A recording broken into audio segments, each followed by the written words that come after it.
Middle East યુદ્ધની પરિસ્થિતિના પગલે વૈશ્વિક ઉર્જા સપ્લાય પર અસર જોવા મળી રહી છે,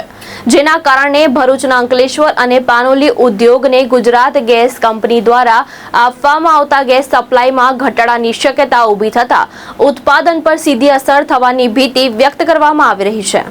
મિડલ ઈસ્ટમાં ચાલી રહેલા યુદ્ધના કારણે LNG ગેસની વૈશ્વિક સપ્લાય પર અસર પડી રહી છે, જેના કારણે ગુજરાતના મોટા ઔદ્યોગિક વિસ્તારોમાં ચિંતા ફેલાઈ છે। ખાસ કરીને એશિયાની સૌથી મોટી ઔદ્યોગિક વસાહત અંકલેશ્વરના ઉદ્યોગો પર અસર પડી રહી છે। અંકલેશ્વર અને પાનોલી GIDCમાં કેમિકલ અને ફાર્મા ઉદ્યોગકારો માટે ગેસ સપ્લાયમાં ઘટાડાની શક્યતા ઊભી થઈ છે। ગુજરાત ગેસ કંપની દ્વારા ઉદ્યોગોને મોકલવામાં આવેલી ઈમેલ સૂચના મુજબ LNG ગેસની ઉપલબ્ધતા ઘટતા રજિસ્ટર ઉદ્યોગને આપવામાં આવતો ગેસ પુરવઠો લગભગ 50% સુધી ઘટાડવામાં આવી શકે છે, જ્યારે નોન રજિસ્ટર MSME ઉદ્યોગને ગેસનો વપરાશ બંધ કરવા માટે પણ સૂચના આપવામાં આવી છે। સાથે જ જો ગેસનો વપરાશ ચાલુ રાખવામાં આવશે તો ગુજરાત ગેસ કંપની દ્વારા લાગુ કરવામાં આવેલા વધારાના ચાર્જ પણ ચૂકવવા પડશે તેમ જણાવવામાં આવ્યું છે। કંપનીએ ગેસ સપ્લાય કરનાર હેઠળ ફોર્સ મેજર જાહેર કરીને ઉદ્યોગને ગેસના વપરાશમાં મર્યાદા રાખવા સૂચના આપી છે। મિડલ ઈસ્ટમાં ચાલી રહેલા સંઘર્ષને કારણે હોર્મુઝ વિસ્તારમાં શિપિંગમાં અવરોધ ઊભો થતા LNG સપ્લાયમાં ખલેલ પડી છે। આ માર્ગ વિશ્વના મોટા પ્રમાણમાં તેલ અને ગેસ પરિવહન માટે મહત્વનો હોવાથી તેમાં અવરોધ ઊભો થતા વૈશ્વિક સપ્લાય ચેઇન પર સીધી અસર પડી છે, જેના કારણે ભારતમાં LNG આયાતમાં વિક્ષેપ આવ્યો છે। ગેસ સપ્લાયમાં ઘટાડો થવાથી કેમિકલ, ડાઇઝ, સિરામિક અને પ્રોસેસ ઇન્ડસ્ટ્રીઝ જેવા ગેસ આધારિત ઉદ્યોગો પર સીધી અસર થવાની શક્યતા વ્યક્ત કરવામાં આવી રહી છે, જેના કારણે ઉત્પાદન ખર્ચ વધતા સાથે પ્રોડક્શન ઘટાડાની સ્થિતિ પણ ઊભી થઈ શકે છે। અત્યારે ઈરાન, અમેરિકા, ઇઝરાયલના યુદ્ધના કારણે મિડલ ઈસ્ટમાં પણ જે યુદ્ધની પરિસ્થિતિ સર્જાઈ છે એના કારણે ક્રૂડ ઓઇલ આધારિત અખાતી દેશોમાંથી આવતું જે પ્રોડક્ટ છે એના કારણે ઘણી બધી શોર્ટેજ ઊભી થવાની શક્યતા છે। સરકારના પ્રયત્નો છે કંટ્રોલ કરવો અને એ આવશ્યકતા પણ છે। ઉદ્યોગોમાં જરૂરિયાત છે પણ કદાચ ભાવ વધારાના કારણે ઓર્ડરો વધઘટ આવે તો જરૂરિયાત ઓછી પણ ઊભી થાય, પણ જે કંઈ વ્યવસ્થા અત્યારે છે અને રશિયામાંથી જે મળવાનું છે ક્રૂડ ઓઇલ એ બધું જોતો બહુ મુશ્કેલી ના પડે હાલના સંજોગ, પણ જો યુદ્ધ લાંબુ ચાલ્યું તો એની તકેદારીના ભાગરૂપે અત્યારે ગુજરાત ગેસ જે સરકારી સંસ્થા છે એને ઇન્ડસ્ટ્રીયલ જે બોટલિંગ છે કે ઇન્ડસ્ટ્રીયલ સપ્લાય છે એના ઉપર ફેબ્રુઆરીનો જે વપરાશ હતો એના 50% આ મહિને લેવો ને વધારાનો ચાર્જ હોય તો વધારાના ભાવે લેવો અને જરૂરિયાત પડે તો એ પણ વધારે ન પણ મળે। આ બધી જે આગોતરી તૈયારી કરેલી છે એ જરૂરી પણ છે અને આપણે આશા રાખીએ કે આપણા વડાપ્રધાનશ્રીની મધ્યસ્થતા જો થાય અને વાતચીતો ચાલી રહી છે અને બધા જ વસુંધૈવ કુટુંબકમની ભાવનાથી સમજે વર્લ્ડ લેવલે તો યુદ્ધ જલ્દી પતી જાય। જો નહીં પૂરું થયું તો આપણે જે રીતના કોરોનામાં સરકારી તંત્ર મેનેજમેન્ટ કરતી હતી સપ્લાયની, એવી રીતના gas supply, petrol supply, crude ના આધારિત જેટલી પ્રોડક્ટ છે એનું કંટ્રોલિંગ આવી જાય અને એવું આવી જાય તો નાગરિકે શું કરવું એ પણ પરિસ્થિતિ આવે। અત્યારે આપણે ઇન્ડસ્ટ્રીની વાત કરીએ છીએ, પછી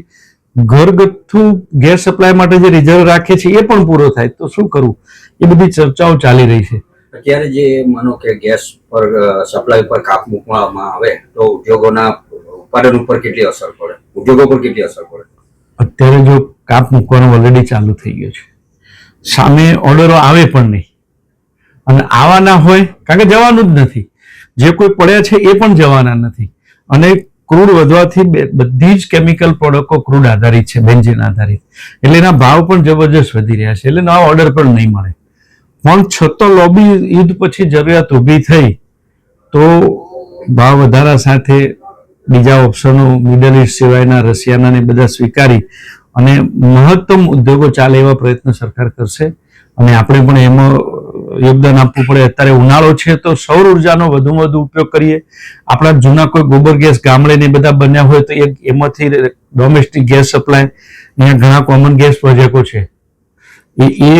કરવા જોઈએ ને આગોતરા ઉદ્યોગો ફરથી આપણે ભવિષ્યના આયોજન માટે ગોબર ગેસ પ્લાન્ટ ખેડૂતોના કેમ વધારે બને એવી પણ યોજનાઓ લાવવી જોઈએ। આ એક ડિઝાસ્ટરથી ભવિષ્યના આયોજન માટે પણ તૈયારી સરકાર કરશે કે ભાઈ એમાં સબસિડાઇઝ કરીને ગામડામાં સમજો કે ઉત્તર ગુજરાત દેથાણ કરીને ગામ છે તો એ ગામમાં કોમન ગોબર ગેસ પ્લાન્ટ છે, ગામમાં ગેસ સપ્લાય થાય, એમનો સારને વર્મી કમ્પોસ્ટ બને તો ખાતર તરીકે છે. આવી યોજનાઓ પાછી પ્રસ્થાપિત પડે, આમાંથી કંઈક શીખવાનું છે. ને હું ચોક્કસ તમને કહી શકું કે મોદી સાહેબે જે રીતના ગુજરાતમાં રાયટ થયા પછી કે ભૂકંપ થયા પછી ગુજરાત શું કરશે, તો વાયબ્રન્ટ ગુજરાત બનીને આજે વિકાસ કર્યો છે, એ રીતના આમાંથી પણ સરકાર કઈ રસ્તો કાઢશે એવી મારી આશા છે.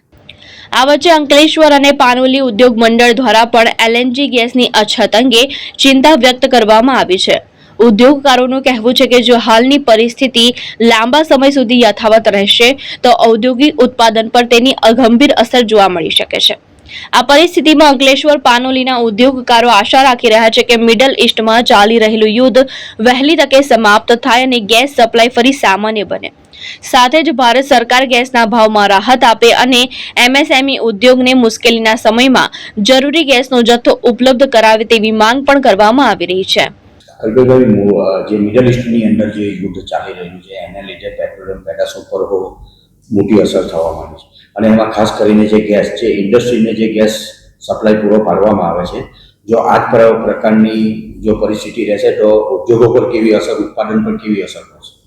અચ્છા, ખાસ કરીને અત્યારે જે મિડલ ઇસ્ટ ને જે ખાડી દેશોમાં જે અને જે યુદ્ધો ચાલી રહ્યા છે એને લીધે ખાસ કરીને પેટ્રોલિયમ પ્રોડક્ટ છે લાઈક સોલવન્ટ્સ બધા અને ગેસ બંને આપણે ત્યાંથી આખું બંને પુરવઠો આપણે ત્યાં દેશમાં આવી રહ્યો છે, આયાત થઈ રહ્યો છે. તો એના રિગાર્ડિંગ કહીએ તો ફાર્મા ઉદ્યોગ ઉપર એક અસર થશે, કારણ કે જે ગેસ લાઇનનું જે આજે ગુજરાત ગેસ લાઇનમાંથી જે કઈ એક સર્ક્યુલર આવેલો છે એને આધારિત બી લોકો બધા ચિંતામાં છે કે ભાઈ કઈ રીતે આપણે એને મેન્ટેન કરશું, કઈ રીતે આગળ કરશું ઉદ્યોગને રિલેટેડ. અને જોડે જોડે વાત કરીએ તો સોલવન્ટ્સના જે પ્રોબ્લેમો જે છે કે જે પ્રાઇસ ઇન્ક્રીઝ થઈ રહ્યા છે અને એને રિલેટેડ. બટ આ બધી પરિસ્થિતિની અંદર જે આપણા માનનીય વડાપ્રધાન શ્રી જે કન્ટિન્યુ જે અલગ અલગ કન્ટ્રીઓ સાથે મીટિંગ્સ ને બધા લઈને અને જે આપણે એને સોર્ટ આઉટ કરવાનું છે, અને અમને લોકોને ઉદ્યોગકારોને બી પૂરો ભરોસો છે કે આપણા વડાપ્રધાનના જે પ્રયાસો છે કન્ટિન્યુ, એ પ્રયાસોથી કંઈક સોલ્યુશનનો કંઈક ઉકેલ આવશે અને આપણે જે અછત છે એ ટૂંક સમયમાં કઈ રીતે આપણે એમાં નિવારી અને આપણે કન્ટિન્યુ બિઝનેસ કરી શકશે. અને બીજો એક પ્રશ્ન એ છે કે જે આપણું એક્સપોર્ટ જે મટીરિયલ જે થાય છે જે ખાડી દેશોના બાય શિપ, એની ઉપર બી એક અસર આવશે. પણ એના જે કઈ લોકો જે પ્રયાસો કરી રહ્યા છે આપણા જે એક્સપોર્ટ બોડી બધી ગવર્મેન્ટની, તો અમે એવો અહેસાસ કરીએ છીએ કે ભાઈ બહુ શોર્ટ ટાઈમમાં આને રિલેટેડ એક સોર્ટ આઉટ થાય અને જે ઇન્ડસ્ટ્રીઝને જે કંઈક રેવન્યુ બેઝ ગવર્મેન્ટને જે ધક્કો મતલબ જે લોસ ઓફ ના થાય અને જે ટૂંક સમયમાં નિવારી શકાય એની ઉપર અમે લોકો બી ચિંતિત છીએ અને ગવર્મેન્ટ બી ચિંતિત છે. તો કદાચ માનો કે યુદ્ધ લાંબુ ચાલ્યું અને એની અંદર જે ગેસ પુરવઠા પર જો હાલમાં પણ કાપ મૂકવામાં આવે છે, તો યુદ્ધ લાંબુ ચાલશે તો ગેસ પુરવઠા પર જે સપ્લાય હમણાં જે કાપ મૂકવામાં આવેલો છે, તો એની ઉપર ઉત્પાદનમાં કેટલી મોટી અસર? યસ, ઉત્પાદનમાં તો 100% અસર દેખાશે જ, પણ જોડે જોડે ગવર્મેન્ટના એક પ્રયાસો ચાલી રહ્યા છે ગુજરાત ગવર્મેન્ટના. લાઈક અત્યારે આપણે એક સર્ક્યુલર આવ્યું ગુજરાત બોર્ડ જીપીસીબી તરફથી કે ભાઈ તમે જે લોકો બોઇલરમાં ગેસ યુઝ કરો છો તો એના માટે ઇમિડિયેટ કોઈ પણ પ્રકારની પરમિશન વગર તમને અત્યારે લાકડા અથવા જે બ્રિકેટ યુઝ કરી અને તમે જે ઉત્પાદનને અસર ના થાય એના માટે પ્રયાસો એક લેવલ ઉપર એક સર્ક્યુલર આવી ગયો છે. જોડે જોડે અનેક ટાઈપના સર્ક્યુલરો ઉપર ગવર્મેન્ટ, સ્ટેટ ગવર્મેન્ટ અને આપણી જે સેન્ટ્રલ ગવર્મેન્ટ સહિયારો કન્ટિન્યુ એ લોકો એની ઉપર ડિસ્કશનમાં છે. અમે લોકો બી એને રિલેટેડ અમારી પાસે બી અમુક રિવ્યુ આવતા હોય છે કે ભાઈ કઈ રીતે આને મેન્ટેન કરવું, કઈ રીતે આમાંથી બહાર નીકળવું, કારણ કે પરિસ્થિતિ વર્લ્ડ વાઇડ છે. તો એના આપણે કઈ રીતે આપણે ખાલી ઇન્ડિયન ગવર્મેન્ટ અને આપણા સહિયારા પ્રયાસથી કઈ રીતે એમાંથી બહાર નીકળી શકીએ, તો આમાં ખાસ કરીને ઇન્ડસ્ટ્રીઝ અને ગવર્મેન્ટ એનો જેટલો બી સમન્વય થઈ અને જે કઈ ડિસ્કશનો થશે એ આપણા માટે બેસ્ટ પ્રયાસ રહેશે. ખાસ કરીને મેજર તો આપણે ન્યૂઝમાં જોઈ રહ્યા છીએ કે ભાઈ મોરબીમાં જે ટાઇલ્સ ઉદ્યોગ છે, ફાર્મા ઉદ્યોગ છે, કેમિકલ્સ લાઈક આપણું મોટી ઇન્ડસ્ટ્રી છે બાજુમાં આપણે દહેજમાં, તો ત્યાં બી આની ઇફેક્ટ દેખાશે, કારણ કે બધી સ્પેશિયાલિટી કેમિકલ્સ થી લઈને બધામાં આ લેવલનું ફ્યુલ તરીકે કોઈ આરએમ તરીકે રો મટીરિયલ તરીકે યુઝ થતું હોય છે, આયાત રો મટીરિયલ્સ બધું એની ઉપર બી ઇફેક્ટ થવાના 100% ચાન્સ છે. અને ખાસ કરીને એક રમૂજની વાત કરું તો એ છે કે ભાઈ જે રેસ્ટોરન્ટ ઉપર ખાસ અને જે કેટર્સ કે જે લોકોને જે અત્યારે બોટલ્સ નથી મળતી તો એ લોકો ઉપર બી અસર થવાની છે. અને બીજું એન્જિનિયરિંગ બિઝનેસ છે એની સાથે હું સંકળાયેલો છું, એટલે એન્જિનિયરિંગમાં બી જે કટિંગ માટે જે ગેસ યુઝ થતો હોય એલપીજી એના ઉપર બી આની માઠી અસર થશે એવું દેખાઈ રહ્યું છે. પણ અમને બી એક 100% આત્મવિશ્વાસ છે કે ભાઈ આપણી ગુજરાત ગવર્મેન્ટ અને સેન્ટ્રલ ગવર્મેન્ટ મળી અને આના માટેના જે કઈ ઓપ્શનો કે જે કઈ પુરવઠા માટેનો જે અત્યારનો જે ગેપ છે એ કેટલી ટૂંક સમયમાં એને મિનિમાઇઝ કરી અને જે કઈ બેસ્ટ થઈ શકે એની પર કામ કરી રહ્યો છે એ આપણા માટે ગૌરવની વાત છે કે આજે ઉદ્યોગ માટે કન્ટિન્યુ